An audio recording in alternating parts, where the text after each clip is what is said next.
بسم اللہ الرحمن الرحیم۔ السلام علیکم ورحمۃ اللہ وبرکاتہ۔ الحمدللہ آج سورۃ بقرہ آیت نمبر 81 سے 85 تک کی ترجمہ اور تفسیر کو دیکھتے ہیں۔ سادہ قرآن جو ہے وہ سامنے رکھ لیجئے۔ بلا بلکہ، من جو، کسبہ کمائی کی، سیئتم برائیوں کی، وَأَحَاطَتْ اور گھیر لیا، بھی ساتھ اس کے، خطیئتہ اس کی برائیوں نے، فَأُولَئِکَ تو پس وہی لوگ، اصحاب النار رہنے والے ہیں آگ کے، ہم فیہا وہ اس میں، خالدون ہمیشہ رہیں گے۔ والذین اور وہ لوگ، آمنوا جو ایمان لائے، وعملوا الصالحات اور عمل کیے انہوں نے نیک، اولئک یہی وہ لوگ، اصحاب الجنہ وہ رہنے والے ہیں جنت کے، ہم فیہا خالدون وہ اس میں ہمیشہ رہیں گے۔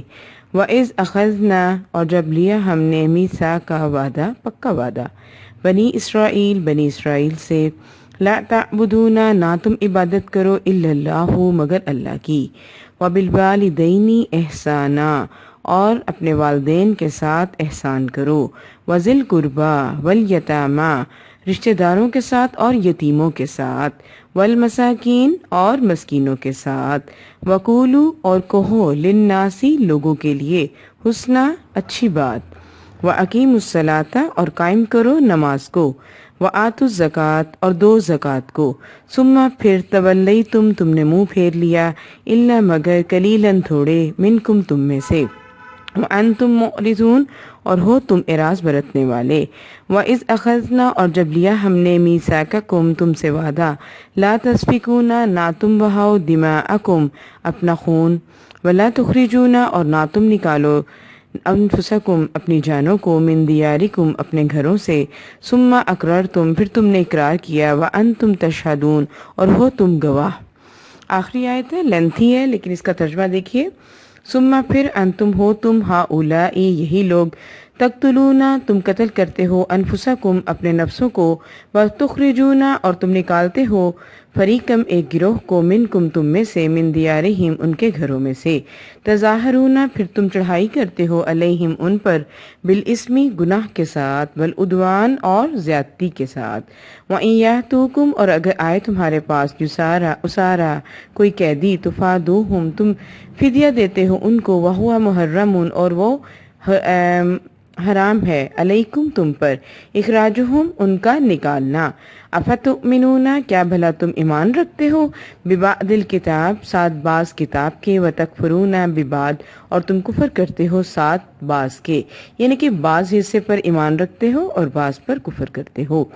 فما جزاء تو پس کیا ہے بدلہ، من یفعل جو کو کرتا ہے، ذالک اس طرح، منکم تم میں سے، الا مگر، خزیٌ رسوائی، فی الحیات الدنیا دنیا کی زندگی میں، ویوم القیامت اور قیامت کے دن، یردون وہ پھیرے جائیں گے، الی طرف، اشد العذاب سخت عذاب کی طرف، وما اللہ بغافل اور نہیں ہے اللہ ساتھ غافل، اما اس چیز سے، تعملون جو تم کرتے ہو۔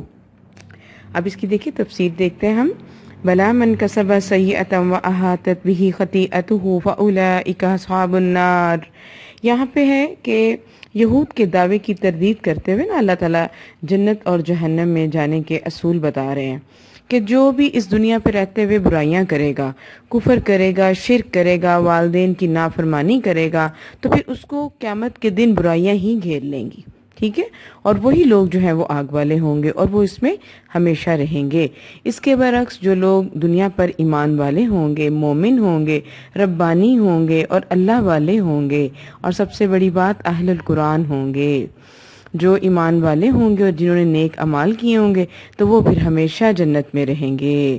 اللہ تعالیٰ آپ سب کو بھی جنت عطا فرمائے، آمین ثم آمین۔ ہم فیہا خالدون تو وہ اس میں ہمیشہ رہیں گے۔ وَإِذْ أَخَذْنَا مِيثَاقَ بَنِي إِسْرَائِيلَ اور جب لیا ہم نے وعدہ بنی اسرائیل سے، دیکھیں پھر بنی اسرائیل سے اللہ تعالیٰ نے جو وعدہ لیا اس کی اللہ تعالیٰ یاد دہانی کروا رہے ہیں کہ نہ تم عبادت کرو الا اللہ مگر اللہ کی، صرف اللہ کی عبادت کرو، وما خلقت الجن والانس الا لیعبدون اور نہیں پیدا کیا میں نے تمام جن و انس کو مگر صرف اپنی عبادت کے لیے، اللہ تعالیٰ فرماتے ہیں۔ پھر آگے دیکھیے، وبالوالدین احسانا، بہت بہترین آیت. اپنے والدین کے ساتھ احسان کریں. والدین کو احسان کرنے کی تب ضرورت ہوتی ہے جب وہ بوڑھے ہو جاتے ہیں، جب وہ چارپائیوں پہ پڑے ہوتے ہیں، تب ضرورت ہوتی ہے کہ ان کے ساتھ احسان کیا جائے. اب احسان کیا ہے کہ حق سے زائد عطا کرنا. لیکن جتنا ان کا حق ہے وہ تو ہم نے کرنا ہی ہے الحمدللہ، لیکن حق سے زائد دینا، ان کو ان کی زیادہ خدمت کرنا بڑھاپے میں. وذل قربا اور قرابت داروں کے ساتھ، رشتہ داروں کے ساتھ. والیتامى اور یتیموں کے ساتھ اور مسکینوں کے ساتھ. وقولوا للناس اور کہہ دو لوگوں کے لیے حسنا، بات اچھی. بڑی بہترین آیت ہے، یقین کرے دل خوش ہو جاتا ہے اس آیت کو پڑھ کر کہ لوگوں کے ساتھ پھر خوش اخلاقی سے بھی پیش آؤ.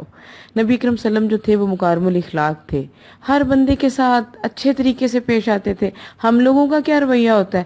ویل آف لوگوں کے ساتھ تو ہمارا ٹون جو ہے وہ بڑا چینج ہوتا ہے، اور غریب لوگوں کے ساتھ ہم تو میں کرتے ہیں. تو اللہ تعالیٰ فرما رہے ہیں کہ تمام لوگوں کے ساتھ بھلائی کا رویہ اختیار کرو اور قائم کرو نماز کو.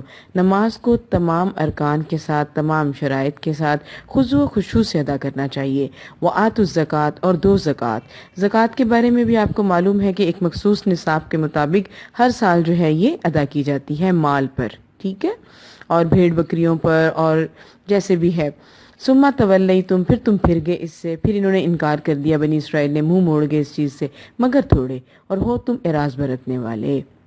اب یہاں پہ اگلی آیت میں ہے کہ وَإِذْ أَخَذْنَا مِيثَاقَكُمْ لَا تَسْفِكُونَ دِمَاءَكُمْ. لیکن نبی اکرم صلی اللہ علیہ وسلم کے زمانے میں انصار کے دو قبیلے تھے، ٹھیک ہے، اس چیز کو یاد کریں. دو قبیلے تھے، اوس اور خزرج. ان کی آپس میں آئے دن جنگ رہتی تھی، ٹھیک ہے. تو اسی طرح یہود مدینہ کے بھی پھر تین قبیلے تھے، بنو کینکا، بنو نذیر اور بنو قریظہ. یہ بھی آپس میں لڑتے رہتے تھے. اب بنو قریظہ اوس کے حلیف تھے اور بنو کینکا اور بنو نذیر خزرج کے حلیف تھے، یعنی کہ یہود کے جو تھے نا یہ قبیلے انصار کے، اس کے حلیف تھے یہ خزرج کے. جنگ میں اپنے اپنے حلیفوں کی مدد کرتے تھے اور اپنے ہی ہم مذہب یہودیوں کو قتل کرتے، ان کے گھروں کو لوٹتے اور انہیں جلا وطن کر دیتے، یعنی کہ اپنے گھروں سے، اپنے وطن سے نکال دیتے تھے. حالانکہ تورات کے مطابق ان کے لیے اس طرح کے کام کرنا حرام تھا، لیکن پھر انہی یہودیوں کو جب وہ مغلوب ہونے کی وجہ سے قیدی بن جاتے تو فدیہ دے کر چھڑاتے اور کہتے کہ ہمیں تورات میں یہی حکم دیا گیا ہے. ان آیات میں یہودیوں کے اسی کردار کو بیان کیا گیا ہے کہ انہوں نے شریعت کو موم کی ناک بنا لیا تھا. بعض چیزوں پر تو ایمان لاتے اور بعض کو ترک کر دیتے، کسی حکم پر لیتے اور کسی وقت شریعت کے حکم کو کوئی اہمیت ہی نہ دیتے. تو یہ تو بات ہو رہی ہے یہودیوں کی. اب ہم لوگ بھی ایسے ہی کرتے ہیں کہ جب قرآن کا ترجمہ اور تفسیر پڑھتے ہیں، جو حکم ہمیں ایزی لگتا ہے اس کو تو فٹافٹ پک کر لیتے ہیں کہ یہ ہم اپلائی کریں گے اپنی پریکٹیکل لائف میں، لیکن جو مشکل لگتا ہے تو اس کو ہم ڈراپ کر دیتے ہیں. دیکھو پھر ہمارا بھی طریقہ جو ہے وہ یہودیوں والا ہی ہوا نا، بعض کو لیتے ہیں بعض کو چھوڑ دیتے ہیں. تو یہاں پہ ورڈز آتے ہیں افتؤمنون ببعض الکتاب وتکفرون ببعض، اور تم کفر کرتے ہو ساتھ بعض حصے کے. تو یہ طریقہ جو ہے یہ ہمیں کبھی بھی نہیں رکھنا چاہیے. آخر میں اللہ تعالیٰ فرما رہے وَمَا اللَّهُ بِغَافِلٍ عَمَّا تَعْمَلُونَ، اور نہیں ہے اللہ ساتھ غافل اس چیز سے جو تم عمل کرتے ہو. یعنی کہ ہم جو رویے لوگوں کے ساتھ رکھتے ہیں اور جو رویہ ہم قرآن کے ساتھ رکھتے ہیں، جو ہم کچھ کرتے ہیں اپنی زندگی میں، تو اللہ تعالیٰ اس سے غافل نہیں. اس نے ہمارے طریقوں کے رویوں کے مطابق ہی ہمیں سزا اور جزا دینی ہے. تو اللہ واقعی ہمیں اس قابل بنائے کہ ہم اللہ کے محبوب بندے بن جائیں، قرآن ہمارے دلوں میں اتر جائے اور قیامت کے دن ہمارے سر نیچے نہ ہوں بلکہ ہم سر اٹھا کر لوگوں کو بتائیں کہ واقعی آج ہمارا نامہ اعمال جو ہے وہ ہمارے دائیں ہاتھ میں ملا ہے. آمین ثم آمین. اللہ ہم سب کو جنت کے رہنے والوں میں بنائے. اللہ تعالیٰ نے جو آزمائشیں ہماری اس دنیا پہ لکھ دی، اللہ ان آزمائشوں کو ہمارا نبھائے اور ہم آخر میں اپنی بھلائی پائیں. رب تعالیٰ کی رضامندی چاہتے ہیں ہم، اور اللہ تعالیٰ ہمیں رضامندی دے. آمین. دیکھیں صحابہ کرام کے لیے ورڈز آتے ہیں نا، رضی اللہ عنہ، راضی ہو گئے وہ اللہ سے، ورضوا عنہ، اور اللہ تعالیٰ بھی ان سے راضی ہو گیا. اللہ ہم سے بھی راضی ہو جائے، اللہ آپ سے بھی راضی ہو جائے. آمین ثم آمین. سبحانک اللہم و بحمدک، اشہد ان لا الہ الا انت، استغفرک و اتوب الیک. ماہنور چینل کو لائک کیجئے اور شیئر کیجئے تاکہ جتنا ہو سکے آپ کی توسط سے دین آگے سے آگے پھیلتا رہے. آمین ثم آمین.